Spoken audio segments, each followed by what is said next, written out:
"You're nothing but a bum. You should just get divorced and leave this place." My mother-in-law spat at me, completely disregarding the fact that I have been shouldering my husband's massive debts, paying tens of thousands of dollars each month. My late father-in-law had always treated me kindly, and out of respect for him, I had silently continued to pay off those debts. "You're always glued to that PC or smartphone. Get a real job," she continued, her words dripping with disdain. Calling her a bum is being generous. "This woman hoards all our money," she accused, her animosity cutting deep. "My husband is foolish to disrespect me, the main breadwinner of this house. His betrayal, sanctioned by my late father-in-law, who entrusted me with his company, is unforgivable." "Fine, I'll leave," I declared abruptly, deciding to divorce and collect my things. I left my oblivious mother-in-law and husband to grapple with their debts, moving away with no intention to look back. As I packed, I knew their future held. "My name is Emily. I got married 9 years ago at 33, and we still don't have any children. I run a small printing company inherited from my late husband David and my father-in-law.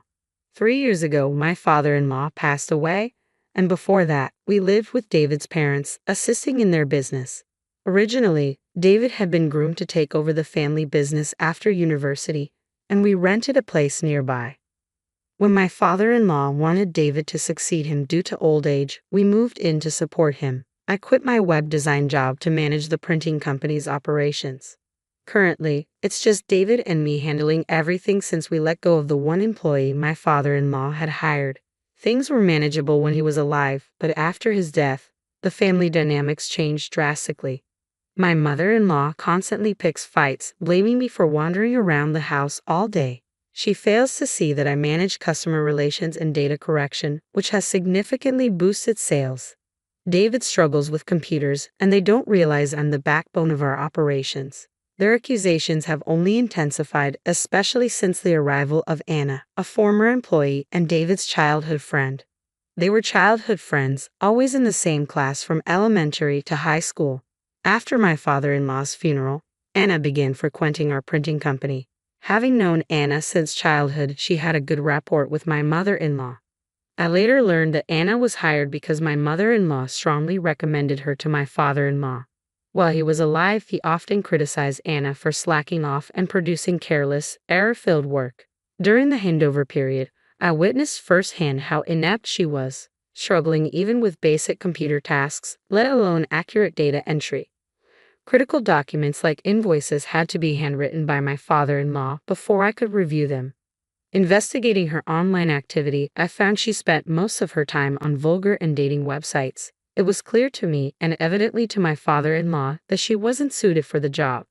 Anna became my mother-in-law's confidant, but her lack of work ethic didn't impress my father-in-law, who valued hard work deeply.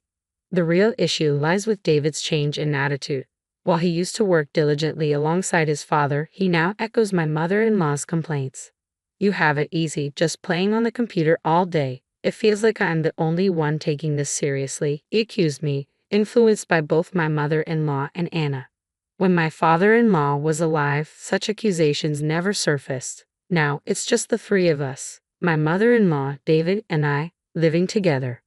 All I want is to preserve the printing company my father-in-law entrusted to us. Yet it's proving difficult and headaches abound. Our orders have increased thanks to my precise data corrections, boosting sales. However, our financial woes persist due to my mother-in-law's and David's reckless spending habits. My mother-in-law splurges on luxury goods without restraint, ignoring warnings. Since David took over as CEO after his father's death, he too spends lavishly despite our small operation. Customers mistakenly see him as the second-generation CEO, fueling his misconceptions. After work, he frequently indulges in drinking, and my mother-in-law joins him for dinners out, further straining our finances. David even took out a substantial bank loan for a new venture without consulting me, burdening us with monthly repayments we can't afford. When I pressed him for details, he evaded my questions, possibly to fund his lavish lifestyle. Inheriting the CEO title and company seems to have inflated his desires and misjudgments. As I watch my own family fritter away money while I manage an increasing workload, my mother-in-law mistakenly believes our business thrives with ample income and continues to spend excessively. It's a perilous spiral, worsened by David's undisclosed loan repayments, amounting to several $100,000 monthly. I handle the finances, so I'm the one who has to make ends meet, but their spending never ceases, forcing me to take drastic measures. I explained our dire financial situation and put both my mother-in-law and David on a strict allowance. It seemed like a reasonable step, but they were unconvinced and began acting unbelievably. Your company seems to be doing well. Are you hiding money for yourself? Anna, a former employee, stirred up suspicions. She suggested there might be cash or life insurance left by my late husband, and they took her word over mine. Whether they believed her or simply found her accusations convenient, Anna became a threat and a constant annoyance. My marriage with David has cooled significantly. We once talked about starting a family before and after I turned 30, but that dream now feels distant. While they dine out lavishly, I'm left managing the leftovers and feeling overwhelmed with frustration. Yet two reasons keep me enduring this ordeal. One is my hobby on social media. Posting about my daily struggles at home and work has surprisingly gained popularity, serving as a therapeutic outlet. The other, more significant reason is my promise to my late father-in-law. He entrusted me with this printing company, particularly its critical finances and client relations. His trust in me was profound, often apologizing for his wife and son's behavior, urging me not to tolerate their foolishness. I feel compelled to honor his legacy by safeguarding what he built. Despite their accusations, calling me lazy and money-hungry, I patiently explain our financial reality. What happened to David's savings? There should be something left, my mother-in-law demanded, oblivious to the fact that my father-in-law's savings were depleted long ago, thanks to their extravagant spending. David even took out a bank loan in the company's name without consulting me, further complicating our finances. Their ignorance and accusations against my late father-in-law's integrity disgust me. He was an honest man who never resorted to tax evasion or secret accounts, contrary to their baseless claims. As I pondered whether continuing to endure their money-driven antics was my way of honoring my father-in-law, a shocking scene unfolded one Friday night. A long-standing client urgently needed a sample print for a new product catalog over the weekend. Despite David being out drinking, I took it upon myself to deliver the sample directly to the client. On my way back, I froze at the sight ahead. Walking arm in arm were David and a woman. Beside them, my mother-in-law cozied up to them, oblivious to my presence. I couldn't believe my eyes. As they chatted carefreely, I distanced myself, stunned and betrayed. I recognized her instantly when I saw her profile. It was Anna, our former employee.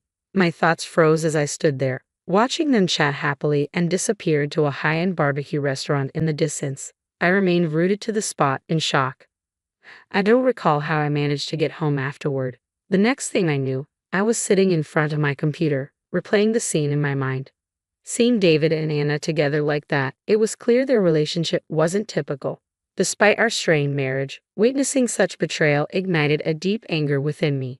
If David and Anna were involved romantically, it would explain everything, especially my mother-in-law's unexpected presence with them.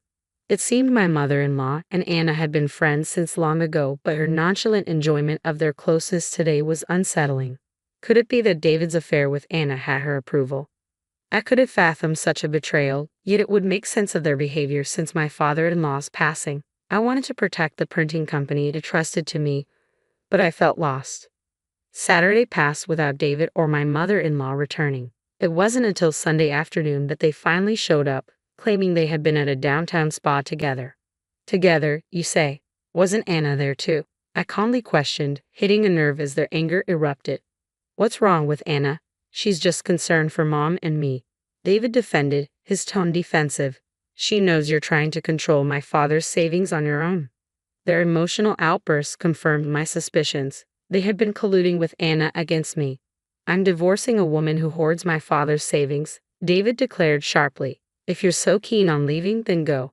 Accepting his words, I calmly replied, understood. I will leave, and swiftly departed.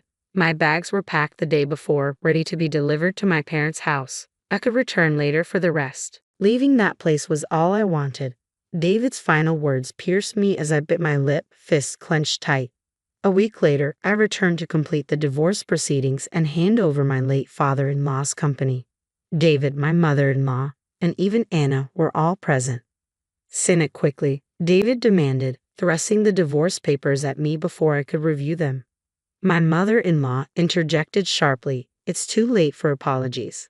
You should be grateful David and I aren't suing you." Ignoring her jab, I checked the papers David had handed me and silently signed my name. As I looked up, I noticed all three of them smirking. "Give me all the company's books and documents," David ordered, eyeing the drawer of my desk. I retrieved the files and handed them over. David eagerly opened the bank books, flanked by my scrutinizing mother-in-law and Anna. Their smug expressions quickly soured. "What's this?" Anna exclaimed, noting the balance in the bank book.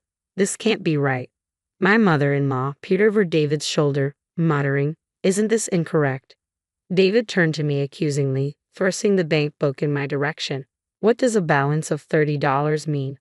I calmly explained, "It represents our total assets. While we generate around $22,000 monthly, our expenses are substantial. The lease fees for our machinery alone exceed $1 million monthly.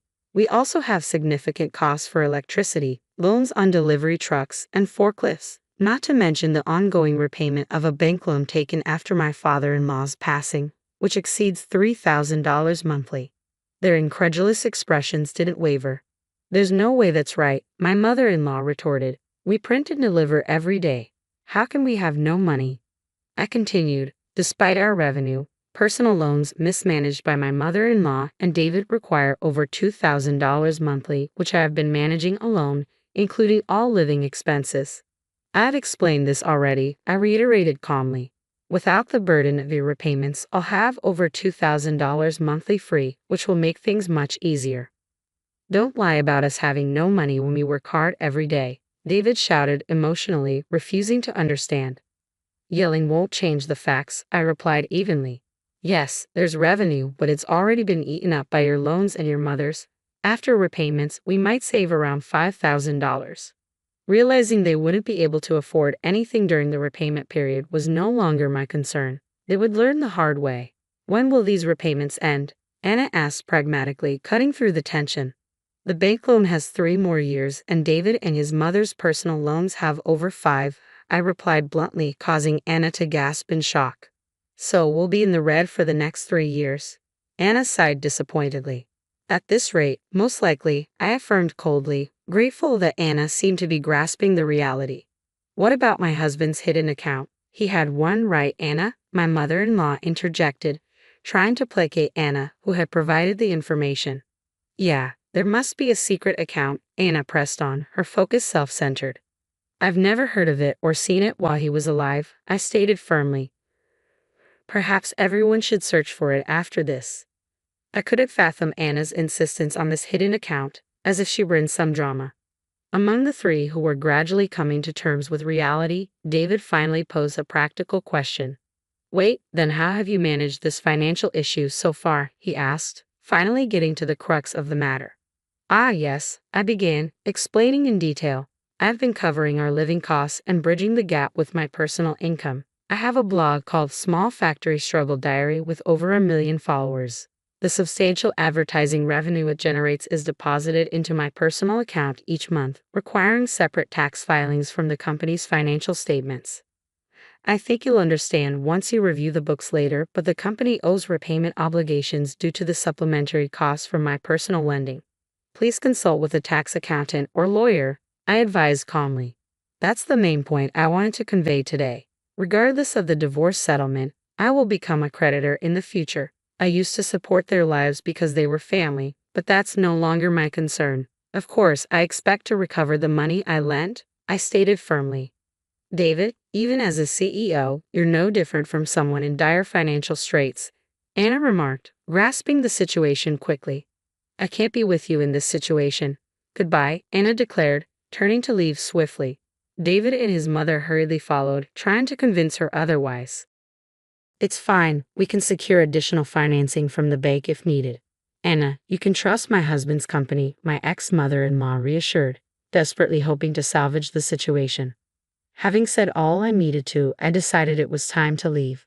Months later, I heard that David and his mother had approached the bank for additional financing, only to be rejected. They'd reluctantly rescheduled to reduce monthly payments and extend the repayment period. This outcome didn't surprise me. It was exactly what I had anticipated. Pathetic indeed. A few weeks after our divorce proceedings, David and my ex-mother-in-law visited my parents' home unexpectedly. Emily, I was foolish. The company can't function without you. Please come back, David pleaded, kneeling at the entrance. I'm truly sorry, Emily. I've warned him as well. Can't you please help David? My ex-mother-in-law added, also kneeling beside him. Facing their financial crisis, they seemed desperate, but it was too late. My parents stood firm, refusing to let them inside. The conversation remained at the doorway. You said everything would be fine with enough sales. Why not seek advice from Anna instead of me? I coldly dismissed them, watching them leave with their heads down. As they walked away, my parents warned them never to return. It was a surreal moment, but I felt a strange sense of satisfaction. Rescheduling loans wouldn't solve their problems. Most of David's clients had terminated their contracts and sought my services instead. Since I had resigned via email from my personal address, they naturally approached me for data modifications. David couldn't manage these clients, being computer illiterate. I secured an exclusive contract with a major printing company for personal design services, ensuring smooth printing arrangements. Rumors circulated that Anna completely ignored David, while my ex-mother-in-law visibly struggled, having lost weight and her ability to eat properly. They faced complaints and penalties from remaining clients. Their downfall was swift and self-inflicted. Adjusting to my new life, I decided to visit my father-in-law's grave. Standing there, I remembered his words. Emily, I entrust my printing company to you. If you can't tolerate my foolish wife and son, feel free to sever ties with them. They're not bad people, but they are easily swayed by money. Perhaps he foresaw this outcome. I apologize sincerely for failing to protect his company, sharing updates from my lawyer. Father-in-law, your company is heading towards bankruptcy under David's management. My lawyer suggests I buy it. What should I do? Buying the company would cost tens of millions, but now it seemed a small price to pay. Offering it as a subsidiary to the major printing company I had an exclusive contract with seemed viable. If David changed his ways, perhaps I could consider hiring him as an employee. But I knew my father-in-law in heaven would shake his head and say something like, Emily, you don't need to force yourself.